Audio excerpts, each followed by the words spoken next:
మూడోసారి ప్రధానిగా నరేంద్ర మోదీ ప్రమాణ స్వీకారం చేశారు. మోదీతో రాష్ట్రపతి ముర్ము ప్రమాణం చేయించారు. 71 మంది మంత్రులతో కొత్త సర్కార్ కొలువుదీరింది.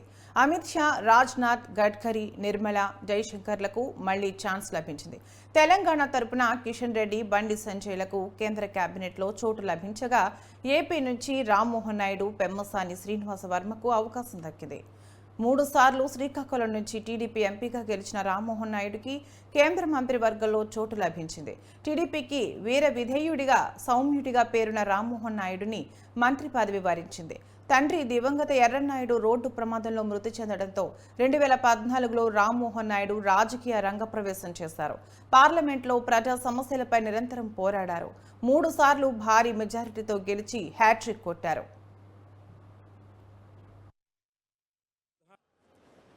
I, Kinjarapu Rammohan Naidu, do swear in the name of God that I will bear true faith and allegiance to the Constitution of India as by law established, that I will uphold the sovereignty and integrity of India, that I will faithfully and conscientiously discharge my duties as a minister for the Union, and that I will do right to all manner of people in accordance with the Constitution and the law, without fear or favor, affection or ill will.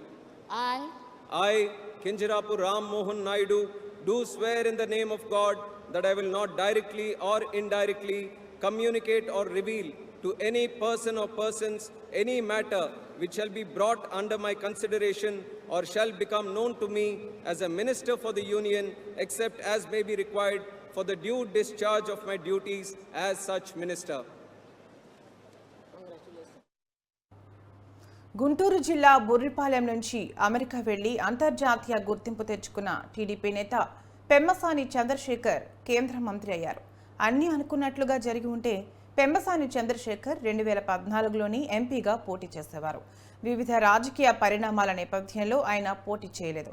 అయితే ఇప్పుడు బరిలోకి దిగి 3,44,695 ఓట్ల మెజారిటీతో గుంటూరు ఎంపీగా గెలుపొందారు. తొలిసారి గెలిచిన కేంద్ర మంత్రి ఛాన్స్ కొట్టేశారు.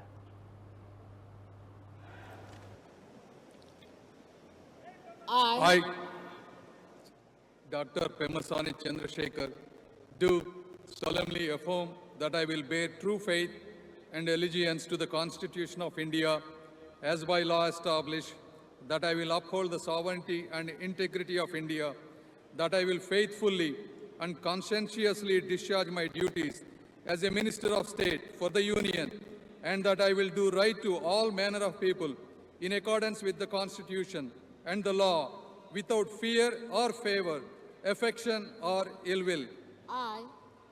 I, Dr. Pemmasani Chandrasekhar, do solemnly affirm that I will not directly or indirectly communicate or reveal to any person or persons any matter which shall be brought under my consideration or shall become known to me as a Minister of State for the Union, except as may be required for the due discharge of my duties as such Minister of State.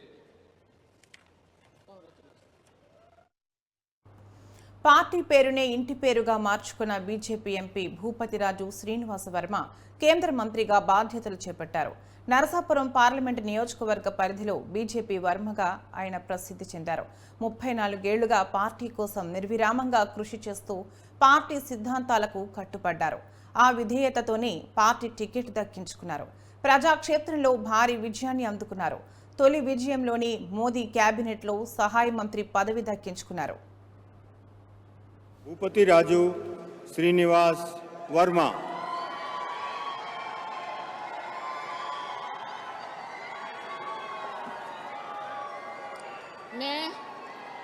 मैं भूपतिराजू श्रीनिवास वर्मा ईश्वर की शपथ लेता हूँ कि मैं विधि द्वारा स्थापित भारत के संविधान के प्रति सच्ची श्रद्धा और निष्ठा रखूंगा। मैं भारत की प्रभुता और अखंडता अक्षुण्ण रखूंगा। मैं संघ के राज्य मंत्री के रूप में अपने कर्तव्यों का श्रद्धापूर्वक और शुद्ध अंतःकरण से निर्वहन करूंगा तथा मैं भय या पक्षपात, अनुराग या द्वेष के बिना सभी प्रकार के लोगों के प्रति संविधान और विधि के अनुसार न्याय करूंगा। मैं बोपतराज श्रीनिवास वर्मा ईश्वर की शपथ लेता हूं कि जो विषय संघ के राज्य मंत्री के रूप में मेरे विचार के लिए लाया जाएगा अथवा मुझे ज्ञात होगा, उसे किसी व्यक्ति या व्यक्तियों को तब के सिवाय जबकि ऐसे राज्य मंत्री के रूप में अपने कर्तव्यों के सम्यक निर्वहन के लिए ऐसा करना अपेक्षित हो, मैं प्रत्यक्ष अथवा अप्रत्यक्ष रूप से संसूचित या प्रकट नहीं करूंगा।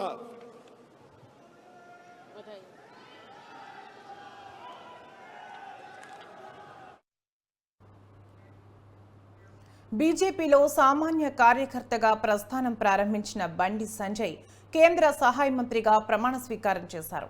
ఢిల్లీ పార్టీని తెలంగాణలోకి గల్లీ గల్లీలో తెలిసేలా చేయడంలో బండి సంజయ్ కీలక పాత్ర పోషించారు. మరోవైపు బీఆర్ఎస్ ప్రభుత్వంలో జరిగిన అవినీతి, ప్రజా వ్యతిరేక విధానాలపై అలుపెరగని పోరాటం చేశారు.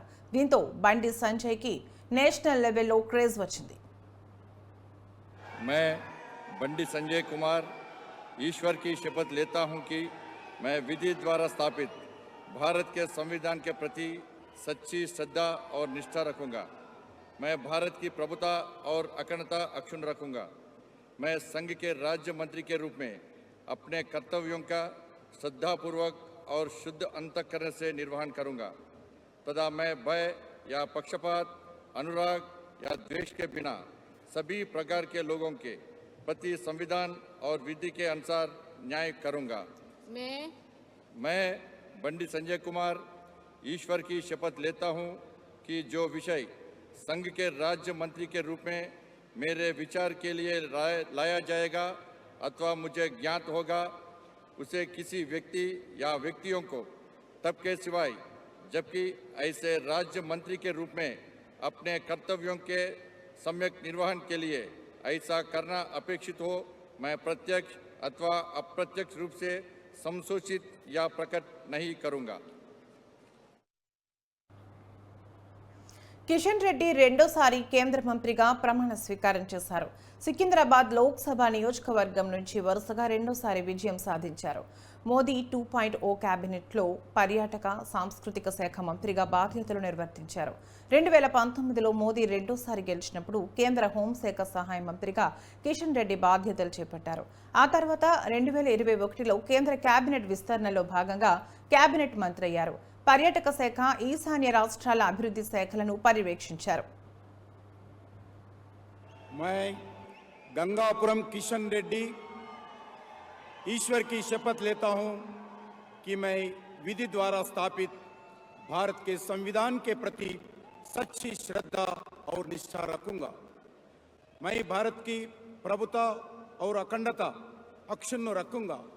मैं संघ के मंत्री के रूप में अपने कर्तव्यों का श्रद्धापूर्वक और शुद्ध अंतःकरण से निर्वहन करूंगा तथा मैं भय या पक्षपात, अनुराग या द्वेष के बिना सभी प्रकार के लोगों के प्रति संविधान और विधि के अनुसार न्याय करूंगा। मैं गंगापुरम किशन रेड्डी ईश्वर की शपथ लेता हूं कि जो विषय संघ के मंत्री के रूप में मेरे विचार के लिए लाया जाएगा अथवा मुझे ज्ञात होगा, उसे किसी व्यक्ति या व्यक्तियों के तब के सिवाय जबकि ऐसी मंत्री के रूप में अपने कर्तव्यों के सम्यक निर्वहन के लिए ऐसा करना अपेक्षित हो, मैं प्रत्यक्ष अथवा अप्रत्यक्ष रूप से संसूचित या प्रकट नहीं करूंगा।